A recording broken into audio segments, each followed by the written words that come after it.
Allah itu menganugerahkan akal pada kita dengan jutaan potensi yang luar biasa. Hanya kita saja yang mungkin kurang aktif menggalinya. Terus kita minder, kita rendah diri, yuk akhirnya terus kita tenggelam, menenggelamkan potensi kita sendiri.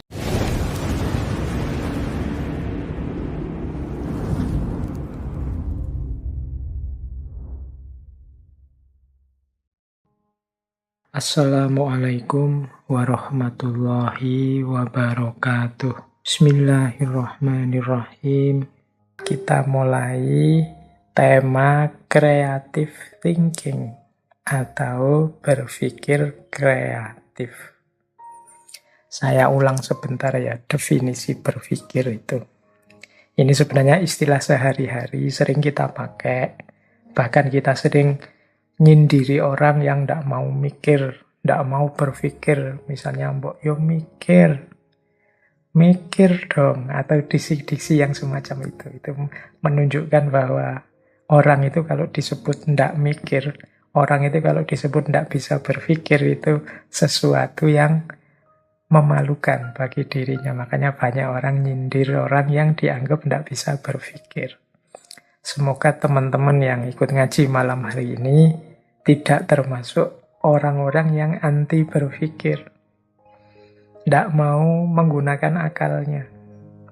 Berpandangan sangat negatif terhadap penggunaan akal budi. Karena seperti apapun kita tidak mau menggunakan akal, sebenarnya secara alamiah kita pasti menggunakannya. Kalau kita sehat jasmani dan rohani. Tidak mungkin orang itu hidup tanpa akalnya. Bahkan di ranah apapun, termasuk ranah agama. Dalam beragama pun kita juga dituntut untuk jernih, sehat cara berpikirnya.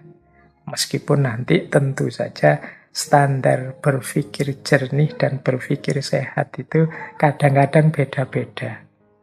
Nah, ini yang sering kemudian jadi perdebatan, sering jadi masalah.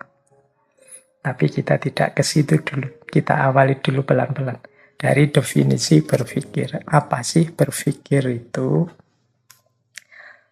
Berpikir itu adalah proses kognitif terorganisir bertujuan yang kita gunakan untuk memahami dunia kita.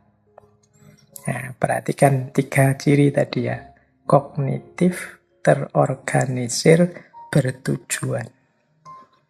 Kognitif itu berarti ada proses-proses akal yang bekerja, rasio yang sedang aktif dan sadar. Jadi yang pertama dia proses akal, proses rasio, proses kognitif sadar yang memang sengaja kita jalankan, kita hidupkan. Kemudian yang kedua terorganisir. Terorganisir itu ada tertibnya, ada urutannya. Tadi saya melihat apa, kemudian saya pahami sebagai apa, kemudian saya simpulkan berarti apa. Nah, itu namanya kan terorganisir. Saya melihat orang yang dadanya sesak misalnya. Kemudian saya pahami mengapa kok dia dadanya sesak. Oh, dia punya sakit asma. Ketika kita menyimpulkan sesuatu secara sadar menggunakan akal kita, itu sebenarnya ada pola-polanya. Itu yang disebut terorganisir. Jadi tidak iseng, tidak asal, tidak sesuka-sukanya sendiri. Jadi ada patternnya, ada polanya. Itulah namanya berpikir. Dan yang ketiga, bertujuan. Jadi ada maksudnya. Mengapa sih kok tadi aku ingin tahu sebenarnya dia ini kena apa? Dia ini terserang apa? Itu kan ada tujuannya. Jadi mungkin tujuannya sekedar untuk tahu sehingga bisa menentukan sikapku padanya, atau tujuannya untuk bisa menjaga masyarakat sini biar tidak kena tertular juga, dan macam-macam. Itu namanya tujuannya. Jadi berpikir itu kognitif, terorganisir, bertujuan. Nah, ini kalau definisi dari bukunya seperti itu. Atau teman-teman bingung dengan penjelasan ini, tidak usah dipahami atau dihafalkan definisinya, disadari saja proses berpikir yang terjadi dalam diri kita. Caranya, misalnya ada orang punya tips seperti ini, untuk mendeteksi kita ini berpikir apa enggak. Ada satu quotes yang bagus, yang bunyinya begini, as you start asking question and seek answers, you are in fact thinking. Jadi begitu engkau bertanya dan mencari jawaban, saat itulah sebenarnya engkau sedang berpikir. Jadi definisi tadi mungkin susah dipahami, ya tidak harus dihafalkan, tapi sadarilah, oh ini lo mikir itu. Nah, untuk sadar bahwa ini sedang mikir itu caranya mudah. Yaitu ketika kita sedang menanyakan sesuatu atau mencari jawaban sesuatu, saat itu juga sebenarnya kita sedang berpikir. Misalnya teman-teman bertanya, ini tadi ngajinya mulai jam berapa ya? Nah, itu otomatis setelah ada pertanyaan itu kan pikiran kita jalan. Oh, saya tadi juga tidak ikut mulainya, tapi biasanya ya kalau ngaji filsafat mulainya jam 8. Nah, ini jawabannya. Jadi dari pertanyaan kemudian ketemu jawaban, ini kan proses berpikir. Jadi ya, ayo disadari peristiwa ini yang terjadi di dalam diri kita, yaitu peristiwa berpikir. Ya, identifikasi paling mudahnya ketika kita bertanya. Di situ biasanya terus proses ini terjadi. Ya, kita sering tidak sadar secara penuh terhadap proses ini. Karena sejak kecil sebenarnya kan kita juga sudah berpikir. Kalau dalam ilmu logika itu ada namanya logika alamiah. Logika alamiah itu ya cara berpikir yang alami. Orang itu tidak harus kuliah logika, kuliah filsafat, membaca buku-buku logika. Sebenarnya juga sudah bisa berpikir. Ya, contohnya misalnya bapak-bapak ibu kita dulu, kakek nenek kita, itu kan mungkin tidak pernah kuliah filsafat, tidak pernah membaca buku-buku logika, tidak pernah ikut ngaji filsafat. Tapi kan mereka mampu hidup dengan baik, dengan benar, bahkan selaras dengan hukum-hukum alam sunnatullah. Itu kalau dalam filsafat, ya memang setiap orang itu punya logika alamiah. Jadi secara alami memang Allah memberi anugerah manusia kemampuan berpikir. Hanya saja nanti dalam problem tertentu, masalah-masalah tertentu, hal-hal tertentu, butuh pendalaman-pendalaman berpikir, butuh analisis-analisis yang lebih dalam, yang tidak bisa dipikirkan sambil lalu. Ada konsep-konsepnya, ada teori-teorinya. Nah, ini nanti jejernya logika alamiah yang dikenal dengan nama logika ilmiah. Jadi ini nanti ada di kuliah atau pelajaran logika. Bedanya logika yang alamiah dan logika yang ilmiah. Jadi ada kan orang yang bilang, alah ngapain sih pakai belajar logika segala, belajar filsafat segala. Saya tidak pernah belajar filsafat juga bisa mikir. Ya, secara alamiah memang manusia punya kemampuan berpikir. Cuma nanti ada problem-problem tertentu yang kita butuh skill, cara berpikir yang tidak bisa digeneralkan begitu saja dianggap sama. Butuh pemahaman-pemahaman khusus, bahkan butuh rumus-rumus khusus. Kalau di kuliah logika sering saya beri contoh, misalnya kita itu kan sering misalnya berpikir logis itu, Sederhananya sering pakai contoh, semua manusia mati, saya manusia, maka saya mati. Itu kan kita sering pakai contoh ini. Ini secara alami orang juga bisa menerima itu. Tapi kalau ada kasus khusus, misalnya kalimatnya diganti. Setiap bapak adalah laki-laki. Saya laki-laki. Berarti saya, itu kalau pakai rumus tadi itu harusnya berarti saya bapak. Tapi kan tidak mesti kalau yang mengucapkan kalimat ini teman-teman yang belum nikah kan ya. Jadinya tidak cocok, tidak pas. Nah ini salah satu contoh ya kita harus paham teorinya, paham rumusnya. Nah kalau ini tidak bisa disimpulkan sambil lalu. Harus dipikir lebih dalam lagi. Ini salahnya di mana, tidak pasnya di mana. Di sini nanti kita perlu logika ilmiah. Itu contoh sederhana. Bagaimana dalam hidup ini kita butuh belajar kemampuan berpikir. Baik, kita lanjutkan. Jadi paling tidak sekarang ngerti yang dimaksud berpikir. Nah, berpikir itu secara umum ada dua tipe.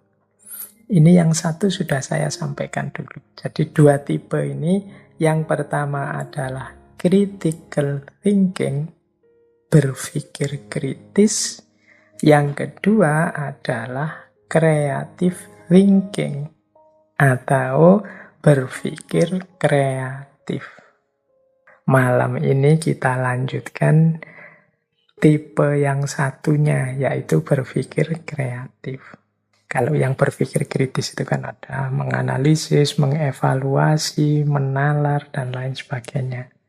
Nah, kalau creative thinking itu hasilnya adalah ide-ide baru, gagasan-gagasan baru.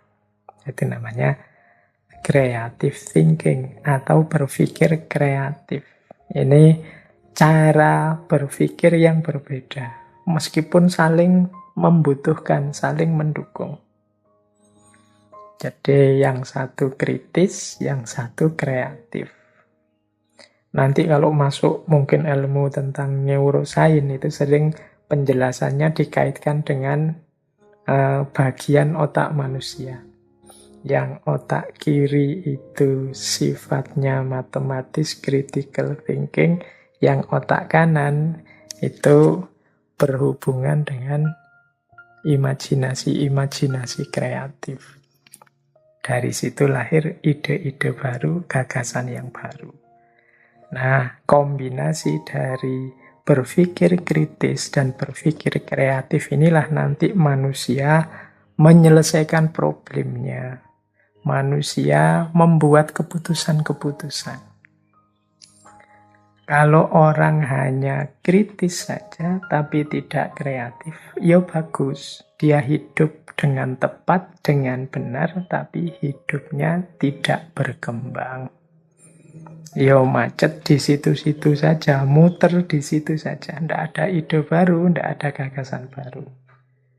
Jadi kalau ada pertanyaan, Pak, Indonesia ini kok tidak maju-maju ya Pak? Inovasi-inovasi sains, teknologi kok tidak berkembang. Kita ini kok hanya konsumen saja ya Pak.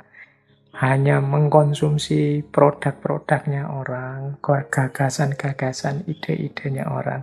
Nah, itu mungkin salah satu jawabannya adalah banyak di antara kita yang kurang kemampuan berpikir kreatifnya. Yang kritis mungkin sudah banyak. Yang kritis itu kan kelihatan lah kalau teman-teman nonton podcast, medsos, orang diskusi, orang menganalisis ini, menganalisis itu kita banyak sekali ahlinya, komentator ini, komentator itu di mana-mana ada. Mungkin kita yang agak kurang adalah para ahli yang kuat dalam hal berpikir kreatif, menghasilkan ide-ide baru, gagasan-gagasan baru, tawaran-tawaran yang baru. Ya kalau tidak ada yang baru kan kita tidak berkembang, kita mandek di situ saja. Jadi kalau ingin progres, ingin maju, Antara lain kita harus mengasah kemampuan berpikir kreatif kita. Nah, ya meskipun kemampuan berpikir kritisnya jangan ditinggal. Kreatif tanpa kritis nanti ngawur. Kritis tapi tidak kreatif ya jalan di tempat. Kita tidak berkembang, tidak maju-maju. Dua kutub ini penting. Oleh Allah difasilitasi dengan otak kiri dan otak kanan. Yang punya kapasitas yang berbeda, keahlian yang berbeda. Ini yang berarti di antara bentuk syukur kita terhadap anugerah Allah itu, ya mari kita optimalkan dua-duanya. Critical thinking dan creative thinking. Ada yang mengilustrasikan dua kemampuan kritis dan kreatif ini seperti kalau kita naik, kalau bahasa Jawa ini naik getek atau naik perahu kecil itu yang kita jalankan dengan dayung yang punya dua pedal, punya dua sisi. Sisi yang satu itu berpikir kritis, sisi yang satu berpikir kreatif. Ini dua-duanya harus hidup. Jangan hanya satu. Kalau hidup hanya satu, ya perahumu, gedekmu tidak akan maju pesat, tidak akan cepat jalannya. Mungkin malah terombang-ambing. Dua-duanya harus imbang sehingga mengarahkannya jadi mudah. Nah, jadi ini berarti berpikir itu penting, eksistensial, dengan dua tipenya, yaitu critical thinking dan creative thinking. Ini harusnya saya mulai menjelaskan tentang critical thinking. Tapi critical thinking sudah kita jelaskan, berarti malam hari ini kita tinggal menjelaskan yang creative thinking. Baik, kita lanjutkan. Pembahasan tentang kreatif atau kreativitas. Dalam bahasa Indonesia, kreativitas ini sering didefinisikan sebagai daya cipta. Daya cipta itu satu proses mental yang membuat lahirnya gagasan-gagasan baru atau pemecahan-pemecahan baru, atau menemukan peluang-peluang baru, kemungkinan-kemungkinan yang baru.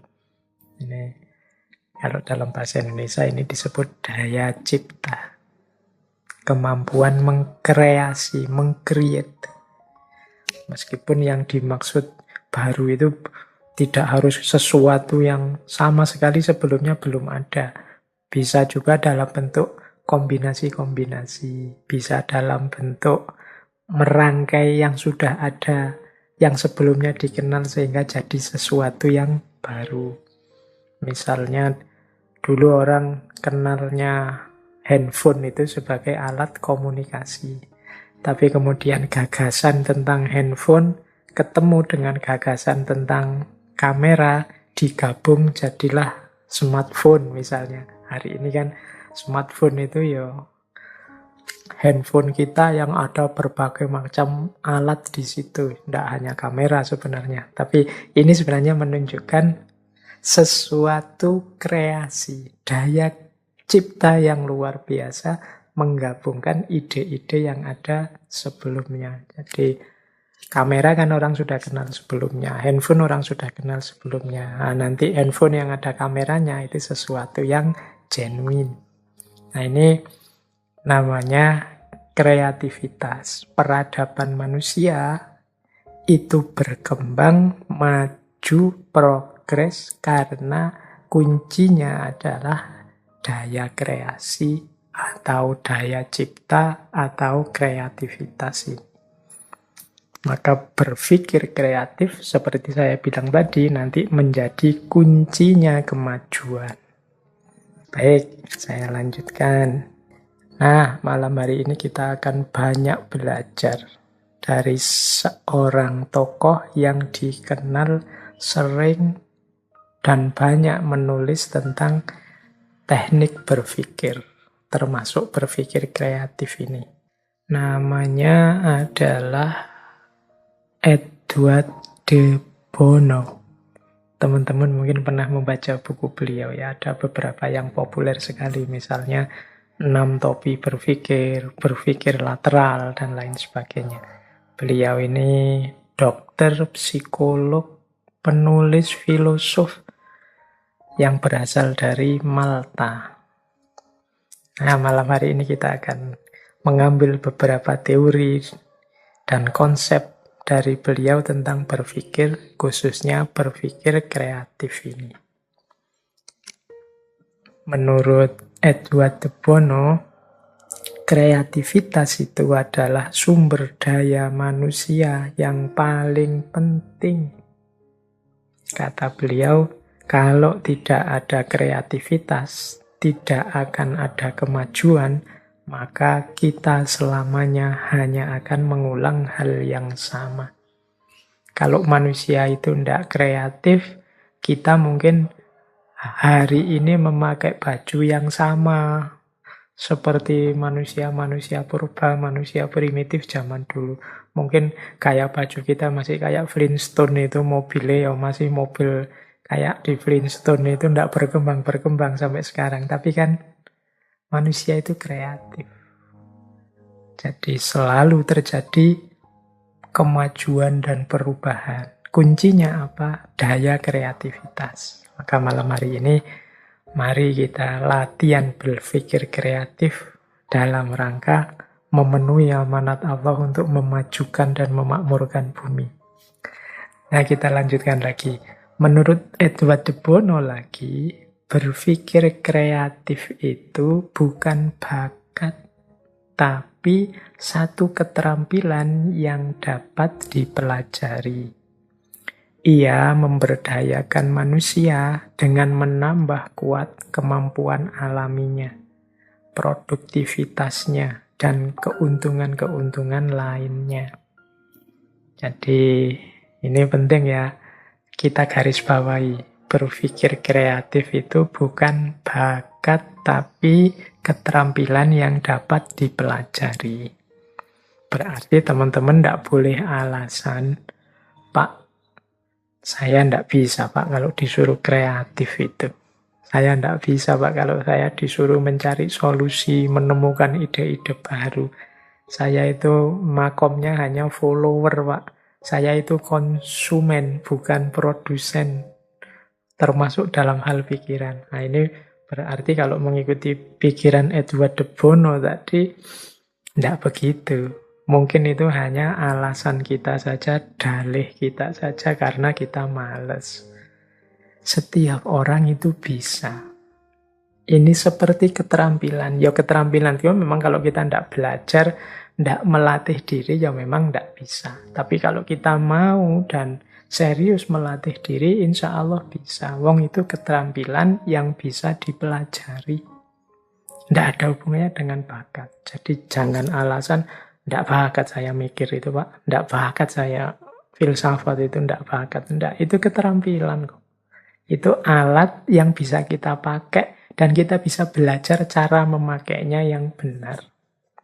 Jadi keterampilan berpikir atau thinking skill.